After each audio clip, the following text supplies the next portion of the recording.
The 2011 NFL Draft, come, gone, over. It's time to break down exactly how the Texans did. I'm here with my trusty draft agent, Chloe the Cat. She's worn out, as you can imagine, after all these picks, including Mr. Irrelevant, taken by the Texans. So just settle down back there and don't say anything. Okay, good job.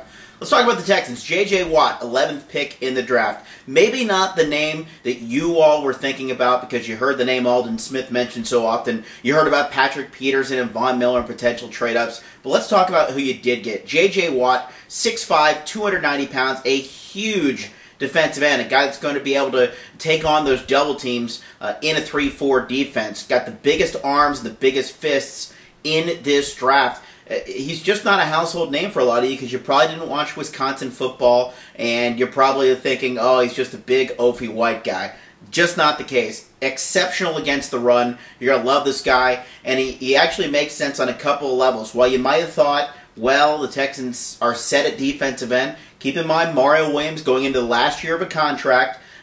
You assume he's going to be coming back and signing a long-term deal, but what if there's no franchise tag under the new CBA? This is nice insurance for Wade Phillips and the crew, but it also is a good, legitimate, top-end defensive end. He may not come in and be a star right away, but I think he's versatile. Good against the run and can help you in pass rush as well. Likely will slide inside on third downs, play alongside Antonio Smith with Mario Williams and Connor Barwin on the outside. Second round of the draft, Texans went for Brooks Reed.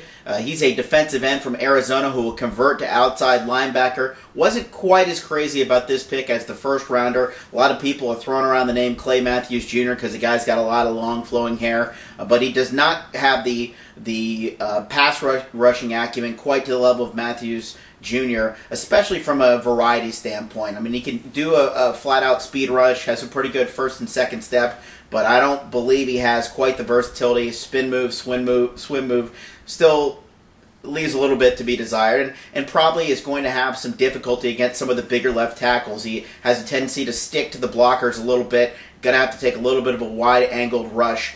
Somebody that maybe comes right in, is expected to start, but I'm not quite as sold on his ability to have an impact right away in the draft. On the other hand, I thought that maybe the best pick for the Texans all draft was Brandon Harris, so they ended up trading back up into the second round to get. This guy could start from day one. A guy that can play the slot, guy that can play on the outside. He may not be the tallest guy in the world, but extremely physical, good in press coverage, can run all over the place, and he's got swagger. And that's what you want in your corner, a guy that does not lack for confidence and a guy that feels like he can go up against the best. He is the typical guy from the U. Brandon Harris, expect him to start from day one. Yesterday, or make that Saturday afternoon, you have Rashard Carmichael from Virginia Tech going in the fourth round. Interesting player, probably a little better in zone than he is in press coverage, which makes you wonder a little bit what the Texan thinking was. He's good in straight line speed, is good on the ball, but probably better suited to the zone coverage early on. But we'll see whether or not that's something they can coach up in him a little bit. Shiloh Keough is a pure box safety. Not real crazy about that pick. Could potentially help you in the return game a little bit and certainly in special teams, but I'm not expecting a whole lot out of him. Fifth round pick at the back end, Taylor Yates from North Carolina. This guy's a legitimate player. I'm a little surprised he was available at that point. You may remember him throwing for over 400 yards against LSU in the opener for North Carolina this year. He plays faster than he runs. A lot of people making a big deal about his 5+ 40 time, which I'm really not all that concerned about. I like the fact that he can make plays when it breaks down a little bit. This is a guy that you groom for a year and hopefully is your backup quarterback once Dan Orlovsky's contract is up after next year. Derek Newton, I'll be flat out honest with you. I know nothing about Derek Newton. He's a tackle from Arkansas State. Haven't seen one clip of film on him. Really don't have an opinion on him. Mr. Irrelevant, last pick of the draft for the Texans. Cheta, I'm going to butcher his name. Cheta Azugwu. I know he played at Rice. I saw him play at Rice. I'm sure there's probably talented guys on Rice's roster. I just don't know that a whole lot of them play defense. Maybe he's got a chance to be a little bit of a practice squad guy, but he's going to be learning a whole new position. Guy that played a defensive end in a 4-3 at the college level will be trying to convert to outside linebacker. Don't think he runs particularly well, so he's going to have to excel in special teams in order to make the team. All in all, on a scale from 1 to 10, I'd probably rate this draft a 7.5 to an 8.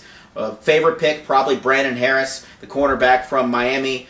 Least favorite pick, I don't know. Maybe if you really want to critically grade the 5th rounders, not too crazy about Shiloh Keogh. But all in all, it's pretty clear Wade Phillips made a lot of the picks in this draft. You got to feel good about that. Now the Texans just need to accentuate this with some good moves in free agency, specifically at the corner position, and they still need to probably go out and find a starting safety as well. We'll get you more of NFL draft coverage right here on Sports790.com.